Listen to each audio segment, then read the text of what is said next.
All right, I have a few minutes today, so I kind of want to touch on a subject. And I actually made a post, I actually made a video a couple weeks ago that I've been meaning to post in regards to women's bodybuilding and the state of women's bodybuilding and how I see things going as of right now. Um, First show of the year is coming up, the Triple O in April. Um, there's just been a lot of back and forth this year as I've started to plan out shows, then shows were dropped. And it's a little bit frustrating as an athlete to start making plans and planning out the cost of things and then having shows dropped. And so now you're having to scramble and, restart your prep or trying to figure out how many weeks versus this week. So it's a little frustrating as athletes. And so I'm trying to, there's been a lot of talk, a lot of back and forth. There's a GoFundMe now to help women's bodybuilding cover the cost of our category and the sanction fees and prize money. But we're having to do it ourselves. And I don't know, it's a hard pill to swallow. I know that the promoters are frustrated because they don't see enough athletes on stage. And I think as athletes and as an athlete, I can understand it from the promoters, perspective. But also as an athlete, I average, 3 or 4 shows a year, and that's about as many as I can do. Um, as in this category, I think it is we have to be very mindful of our health. And we can only compete so many times and still look healthy and not look over dieted for a stage and still bring the look that we need, not only just the physique but the overall look that we have to bring to the stage. Um, and I think that's overlooked sometimes. And I think as of late, it's been, they want 10 or 15 athletes on stage. I think that's doable, but I think it's a lot. I think as of right now, we started the season out with like 12 or 13 shows, and we have like 8 or 9 shows left now. Um, it can be a bit discouraging. It's like you want 15 people to show up for one spot and to travel clear across country to do so.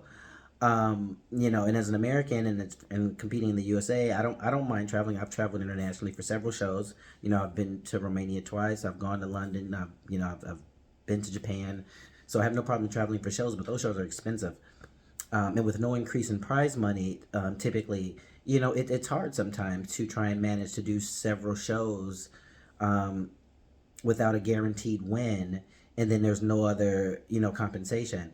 So I think it's twofold with that. I think as athletes, we have to take in the cost of travel and the cost of, in my case, as a personal trainer, taking off from work, from being away from my family, trying to figure out childcare.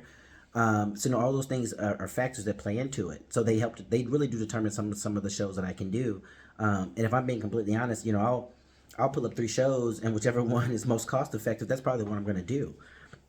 So I would say to the promoters, as an athlete, um, without increasing prize money at this point, we can circle back there in about a year or so when we start showing up for you. How about another incentive to get us to do the show? And I've said this several times now. If a promoter offered a stay at the host hotel for 3 nights, that would be huge for an athlete. That would be huge. That would be a huge incentive. So if, for example, the first 5 or 10 that have signed contracts to do that particular show get a room at the host hotel where everything's happening anyway, that would be a huge incentive to do that show. That alone would increase, I think, the number of athletes that would sign up and would commit early, which then leads into promoting the show and promoting yourself.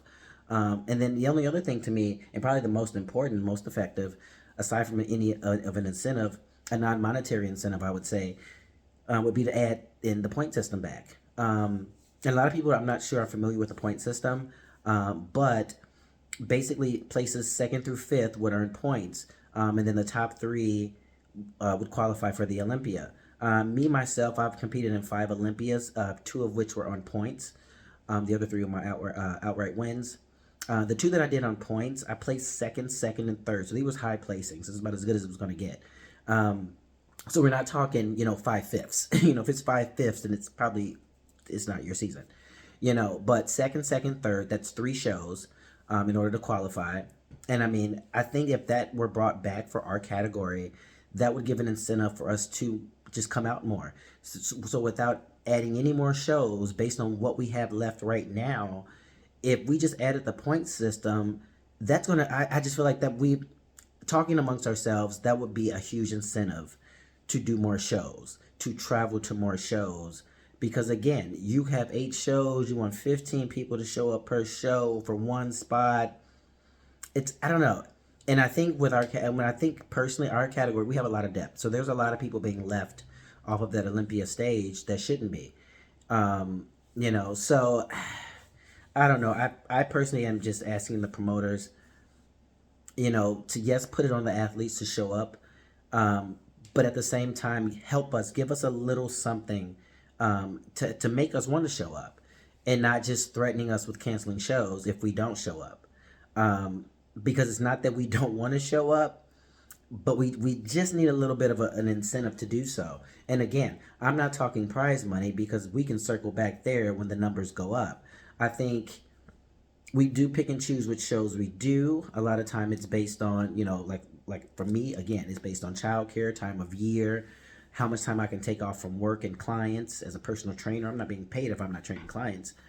So, taking off a week for a show and trying to do back-to-back shows, that just doesn't happen in my world. So, and I don't know, I'm thankful for Linda. I've had several conversations with Linda. Linda's the reason I switched over to women's bodybuilding in 2020.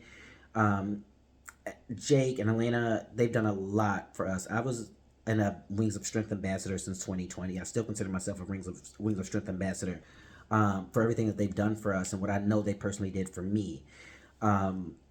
I'm thankful for that. I'm thankful for them, for Wings of Strength, for this category, for being here.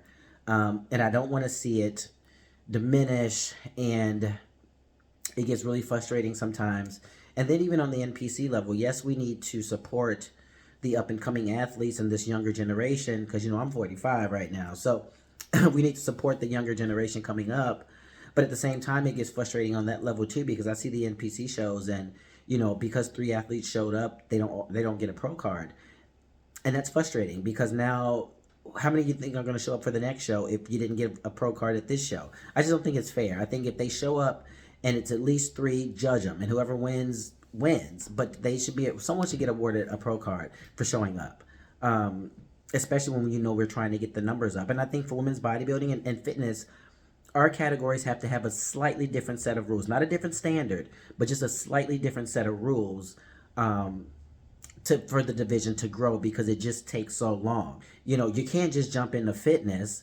You can't just jump into women's bodybuilding. I myself, there are a lot of people that, if you come straight to women's bodybuilding, you may have had a background typically in powerlifting or something to have that density to that muscle.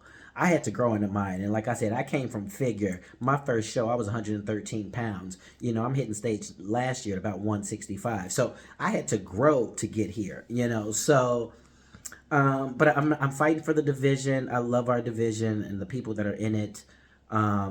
We have a lot of depth in this division. Unfortunately, a lot of it doesn't make it to the Olympia stage. A lot of us don't compete as much as we would even want to compete, because there's just so few opportunities. So I don't know. I hope that the promoters really think about it. I hope that the Manions really think about bringing back the point system. If we can fight for the point system, I think that truly will make a huge difference.